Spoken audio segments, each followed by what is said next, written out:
안녕하세요. 필터팀입니다. 이번 시간에는 트럼프 대통령이 매우 강력한 리셋이 될 것이다 라고 얘기를 했습니다. 무슨 내용인지 살펴보시죠. 지난주에 미국의 3월달 CPI 데이터가 나왔습니다. 소비자 물가지수가 전년 대비해서 3.3% 상승했죠. 예상치가 3.4%였는데 조금 더 낮았다. 그래서 시장이 조금 예상치보다 낮으면 무조건 좋은 거 아니냐. 근데 또 2월 달 대비했을 때 2.4%였거든요. 그러니까 이제 전년 대비보다 지금 이전보다 확실히 많이 오른 것은 팩트가 맞습니다. 아무래도 이제 물가 지수가 그 유가가 큰 몫을 미국에서 차지하고 있지 않습니까? 24년 5월 이후로 가장 높은 CPI가 어쨌든 나왔습니다. 그리고 2005년 이후로 가장 높은 에너지 지수, 특히 이제 가솔린 가격이 많이 올랐습니다. 가솔린 가격의 상승률은 최대인데요. 67년 이후로, 그러니까 1967년 이후 최대 상승률이 지난 3월 달에 나왔습니다. 3월 달 에너지 물가만 따로 놓고 보면 전월 대비해서 10.9%, 전년 동기 대비하면 12.5%, 이제 휘발유 가격이 전쟁의 영향으로 이제 미국 사람이 느끼는 체감은 굉장히 커졌을 거라고 생각이 됩니다. 3월 달 에너지 물가 상승률이 어쨌든 매우 높다라고 하는 것은 지금 미국과 이란이 좀 그 전쟁 관련 협상을 하고 있지 않습니까? 아무래도 미국 측도 그렇고요. 사실 이란도 좋을 게 없어요. 그 에너지를 이제 더 많이 팔 줄 알았더니 본인도 지금 발이 묶이는 형국이거든요. 어찌 됐건 이러한 상황은 양 국가의 협상을 빨리 조기에 타결을 시켜야 될 필요성이 지금 많이 높아지고 있다라는 생각이 듭니다. 샌프란시스코 연준의 총재가 한 명 있는데요. 그 금리 인상의 가능성이 금리 인하나 동결보다는 낮다. 그러니까 인하 동결을 할 수도 있는데 제 생각에는 굳이 금리 인상을 여기서 지금 왜 언급을 하고 있을까요? 유럽도 그렇고 실제 올린 곳도 있어요. 그 이제 좀 소국 같은 경우는 제 생각에는 연준은요 사실 금리를 전 세계의 사실 경제 바로미터 방향성을 쥐고 있는 데가 여전히 미 연준입니다. 영향력이 예전에 비해서는 약해졌죠.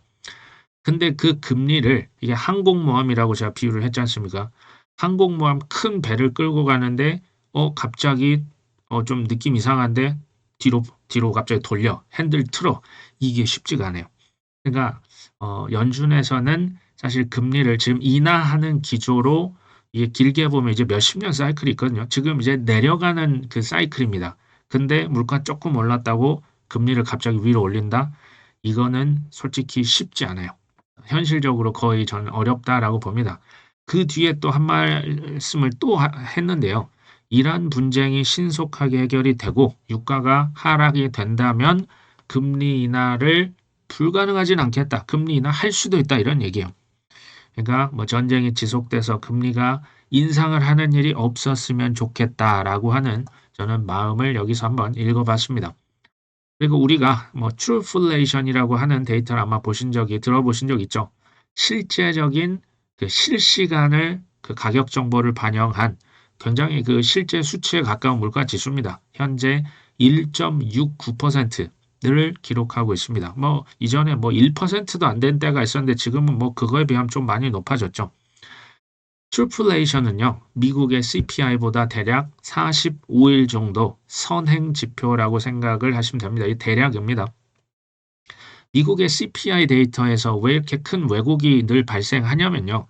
일단 월세에서 이 비중, 그 이제 부동산 월세 있지 않습니까? 그 월세를 6개월에서 심지어 12개월 전 자료를 갖다가 이제 물어보고 거기에 심지어 가중치를 많이 둬요.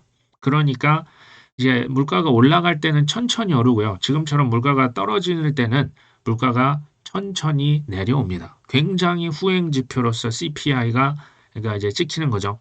트루플레이션은 반면 전 이제 미국의 3천만 개의 항목을 실시간으로 거의 이제 물어봐서 그 데이터를 바로 이제 반영을 시킵니다. 그리고 이게 어떻게 보면 제일 중요한데요.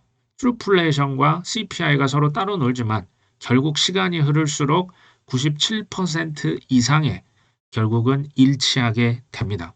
그러니까 트루플레이션과 CPI 결국은 비슷비슷해지는 거예요. 이 얘기는 몇 달 후에는 미국의 CPI 지금 뭐 3.4%와 하는데요. 요게 조금 더 이제 2% 미만으로까지 떨어질 수 있는 확률이 저는 있다라고 봅니다. 연준이 그러면 이 사실을 모르겠습니까? 후행 지표라고 하는 것, 월세 가중치를 많이 뒀던 것. 이게 굉장히 정치적인 집단이라고 밖에는 제가 생각이 안 돼요. 왜냐하면 물가가 오를 때 천천히 오르는 것처럼 보이게 하는 게 정치인들에겐 이게 득이 되는 거예요. 물가 떨어질 때도 마찬가지입니다. 이걸 알면서도 그냥 이 지금 시스템을 뭐 그래서 이제 뭐 코어 CPI라고 뭐 물가 저기 뭡니까 에너지다 식품 이런 거 뺀 지수를 굳이 만들 이유가 없거든요. 그런 걸 만들어서 대중의 눈을 속일 수가 있습니다. 그래서 금리 인상 제가 볼 때는 이제 별로 마음에 없는 제가 볼 땐 단어다라는 생각을 해봤습니다. 어쨌든 도널드 J. 트럼프가 트루스 소셜 미디어에 뭐 World's Most Powerful Reset 세계에서 가장 강력한 리셋 이 짧은 트윗을 하나 이렇게 날렸습니다. 사람들이 여기에 대해서 다들 한마디 하는 거죠. 강력한 리셋이라는 게 뭘까요? 사실 뭐 단순히 뭐 어떤 경제다, 뭐 정치다, 어떤 하나만의 어떤 그 리셋이라는 단어를 쓰진 않거든요. 저는 이것을 뭐 한마디로 한번 표현을 해보면 브레튼 우주 2.0. 브레튼 우주가 뭡니까? 뭐 세계 2차 대전 이후에 달러 패권, 미국이 이제 초강대국으로 가면서 전 세계 질서를 그때 다 짜는 거예요. 뭐 유엔부터 해가지고 국제기구 그때 다 만들었지 않습니까? 근데 지금 미국이 다 그 웃으면서 탈퇴하고 있잖아요. 브레튼 우주 2.0은 뭐냐면 미국 중심의 예전에 그냥 달러 패권이었다면 지금은 디지털 달러 패권으로 전 세계를 다시 짜고 있습니다. 전 세계 질서를 다시 뜯어 고치는 그래서 이걸 뭐 이제 리셋이라는 표현을 썼다라고 보이죠. 단순히 뭐 어떤 하나 뭐 정치다, 사회, 경제 그게 아니고 전 세계 모든 세계 질서의 재편 이런 것들 우리가 아셔야 되는 이유가 이게 우리가 투자하고 있는 자산들에 엄청난 영향을 미쳐요. 예전에 지난 뭐 50년 이상 있었던 주식 대 채권 6대 4 비중 지금은 그런 거를 답습하시면 안 됩니다. 특히 코인이나 혹은 이제 주식을 투자하고 있는 우리에게 어떤 영향을 미칠 것이냐가 더 중요하겠죠. 그랜트 카더는 보니까 굉장히 친 트럼프, 노골적인 트럼프파입니다. 뭐 아무래도 억만장자니까 트럼프 대통령이 계속 소득세를 깎아줄 것이다. 뭐 심지어 없애겠다 이런 말도 하거든요. 재산세, 필요 없는 세금 이런 거 싹 다 없애거나 낮출 것이다라고 언급을 하고 있죠. 지금 투자자로서 얘기를 드리는 겁니다. 연준이 이제 금리를 인하해야 된다. 뭐 지금 뭐 그 파월 의장 계속적으로 압박을 많이 가했고 이제 면접했을 때 아마도 이런 질문을 했지 않았나 싶습니다. 세 번째로는 코인 규제 완화, 그다음 은행 규제 완화, 규제 완화입니다. 특히 이제 미국의 주도의 큰 성장이 나올 수 있는 섹터로 AI와 크립토를 콕 찍은 바가 있죠. 그리고 특히 크립토 관련해서는 규제 명확성. 에릭 갠슬러 시절부터 지난 한 3년, 4년, 5년 미뤄왔던 그 숙제를 지금 몰아쳐서 실현하고 있습니다. 미국에서 규제가 명확해지면요. 다른 나라들이 그대로 따라갑니다. 그러면 전 세계 기관들의 자금이 미국 시장으로 다시 빨려 들어올 수 있어요. 누가 봐도 노골적인 미국 중심의 질서의 재편이라 보시면 되겠죠. 우리가 항상 간과하시는 게 있어요. 이거 뭐 코인에 좋은 거 아니냐? 좋은 거 맞죠? 근데요. 지난 80년 저도 살지를 못했지 않습니까? 근데 80년 이상을 그 기존에 계속 지켜져 왔던 전 세계 질서를 바꾸는데 사람들이 그럴 수 있습니다 하고 바로 따라갈까요? 아니면 엄청난 단기적인 혼란과 충격과 변동성이 나타날까요? 당연히 나타날 수밖에 없습니다. 지금 우리가 매일 뉴스에서 보고 있는 것들이 다 그런 일환이라고 생각하시면 됩니다. 다섯 번째는 이제 방향성이라고 하는 게 노골적인 미국 중심의 고성장입니다. 뭐 제조업이 됐건, 뭐 AI건, 뭐 크립토건, 이제는 뭐 남을 뭐 이렇게 배려하면서 하는 게 아니고 오직 자국 중심. 뭐 제조업도 뭐 리쇼링해서 다 이쪽으로 알아. 그럼 우리가 세금 관세 매기지 않겠다. 그리고 AI와 에너지 패권.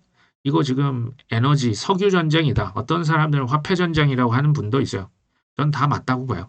AI, 화폐, 에너지 패권 하나도 놓치고 싶지 않은 겁니다. 앞으로 이제 펼쳐질 투자자로서 뭐 주식도 이제 투자 많이 하실 수 있기 때문에 산업 섹터별로 봤을 때 이제 국가에서 예전에는 국가가 막 시장에 이렇게 미국이 개입하는 그런 국가가 아니지 않습니까? 지금은 국가에서 뜰 산업을 육성해야 될 산업을 직접 찍습니다. 국가 자본주의라고도 하지 않습니까? 이 얘기는 뭐냐? 그러니까 위너랑 그 루저를 국가에서 그냥 정해버려서 완벽하게 초양극화가 이루어질 수밖에 없는 거예요. 금리를 낮춘다고 하지만 이전처럼 뭐 제로 금리로 돌아가는 시절이 이제 끝났거든요. 금리가 어느 정도 높아도 큰 실적이 나올 수 있는 곳에만 투자를 하셔야 됩니다. 미국이라고 하는 국가가 콕 집어준 산업이 뭡니까? 우리가 알고 있는 방산, 지금 전쟁이 많아지고 있죠. 우주항공, 뭐 일론 머스크부터 지금 다 달려들고 있지 않습니까? 에너지, 그 다음에 인프라, 뭐 전력, 그 다음에 뭐 데이터 센터, 뭐 AI, 그냥 이 산업 특히 이제 좀 인프라 쪽으로 지금 자금이 어마어마하게 빨려들고 있죠. 그리고 크립토도 있는가요? 크립토도 있습니다. 크립토가 뭐 이제 지금까지 굉장히 재미없지만 다만 이런 지정학적인 위기, 전쟁, 뭐 관세 전쟁 이런 것들이 한 번씩 나올 때마다 어떻게 된다고요? 출렁출렁 있는 거예요. 이런 것들을 모르는 게 아니고요. 알면서 그냥 감수하고 미국에서 밀어붙이고 있는 겁니다. 왜? 달러가 위기니까, 국가가 위기니까, 국채 아무도 이제는 안 사주니까, 이제는 이 더 이상 시스템 유지가 안 되니까 손바닥 확 뒤집은 겁니다. 그렇다면 이 변동성이나 위기는 우리가 나는 끝났어 여기까지야라고 포기하시는 게 아니고요. 이것은 올바른 선택을 하셨다면 극복해내야 될 어려운 과제가 되겠죠. 밑에 보시면요. 이 초록색이 하나가 이렇게 쭉 위로 올라온 게 있죠.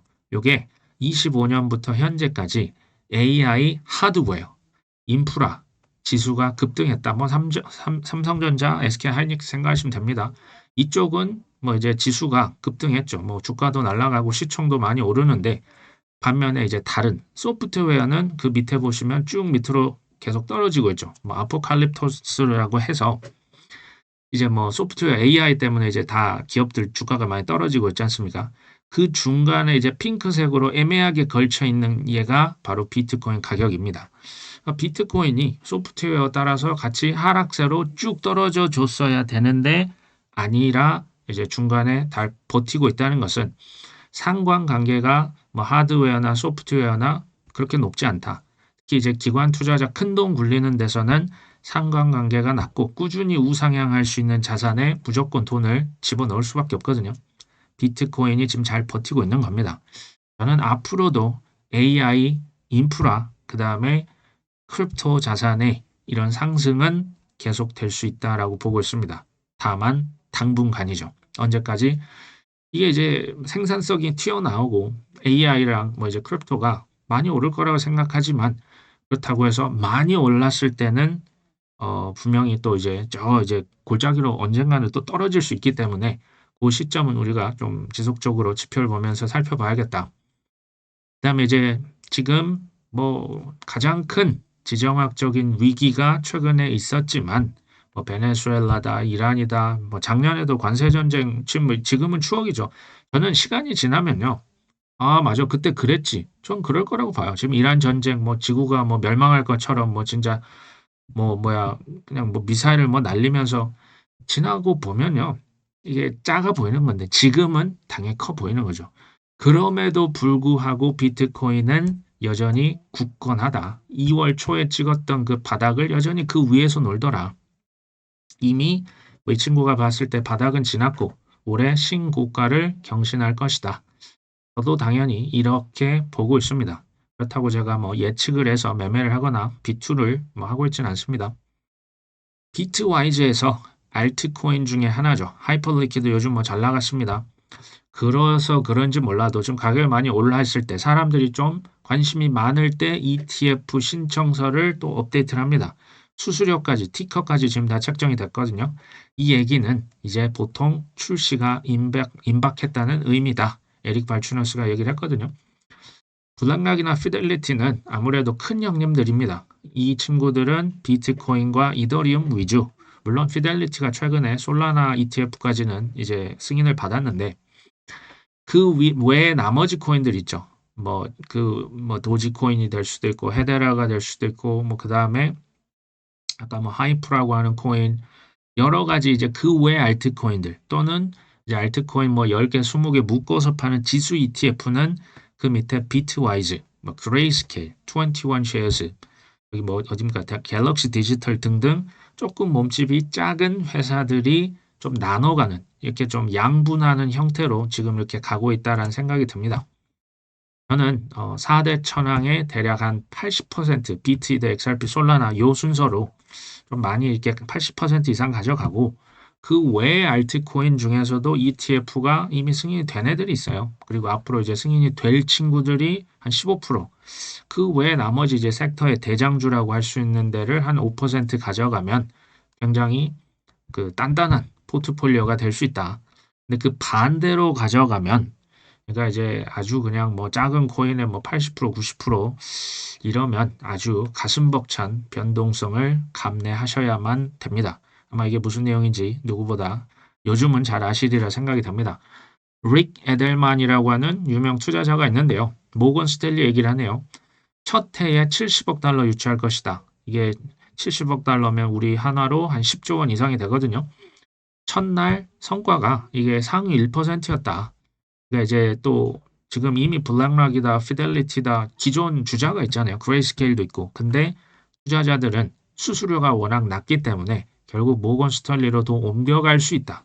이럴 경우 기존 ETF에서 출혈 경쟁이 될 수가 있는 거죠. 그리고 또는 오랫동안 신뢰해온 은행에서 모건 스탠리 고객이 많잖아요. 비트코인 언제 나와 막 두드렸던 사람들이 이제부터 여기로 들어올 수가 있다. 그리고 대리점이기를 거부하고 JP모건 대리점이죠. 골드만삭스 대리점입니다. 남의 물건 떼다가 파는 비트코인 대리점이 아니고 자체 브랜드 상품을 출시함으로써 비트코인의 정당성을 확보했다. 저는 이더리움도 조만간 추가를 하지 않겠냐라고 보고 있습니다. 블랙락 피델리티의 양강 구도에서 찰스 슈왑, 프랭클린 템플턴, 모건 스탠리 등등이 사실은 지금 이제 새롭게 뛰어드는 겁니다. 사실은 골드만삭스, JP모건, 프랭클린 템플턴, 시타델, 시티은행, 뱅크 오브 아메리카, 자산운용사 은행 할 것 없이 ETF를 팔든지 아니면 담보 대출을 받든지 아니면 자산 토큰화해서 나중에 주식을 팔든지 코인 관련된 파생 상품을 팔든지 뭘 해도 이제는 다 코인으로 진입을 했습니다. 지금 코인 회사는 하나도 언급을 안 했었죠. 바이낸스, 코인베이스, 리플, 우리나라 업비트, 크라켄, 크립토닷컴, 로빈후드 등등등도 당연히 자기들끼리 출혈 경쟁을 하는데요. 이 바이낸스나 로빈후드가 이 골드만삭스, JP모건과 실은 좀 경쟁을 하고 있어요. 계급장을 떼고 훨씬 더 이제 우리가 느끼기에 좋은 어떤 효용을 제공하는 것으로 바로 우리는 지금 클릭 몇 번으로 옮겨 탈 수 있는 시대에서 투자를 지금 하고 있습니다.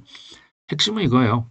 코인은 이제는 사기다라고 할 수 있는 수준을 한참 지난 거예요. 아직도 코인이 사기다라고 하신다면 조금 본인을 제가 의심해 볼 필요가 있다라고 계속 얘기를 드리고 있습니다. 저는 제2의 상승장이 전쟁 끝나고요. 조금 이제 시간이 지나면 당연히 시작이 될 수 있다라고 보고 있습니다. 제일 위에 차트를 보시면 이게 연준의 순유동성을 의미합니다. 근데 최근에 보니까 유동성이 어쨌든 좀 오르긴 올랐죠. 작게 보이지만 오르긴 올랐는데요.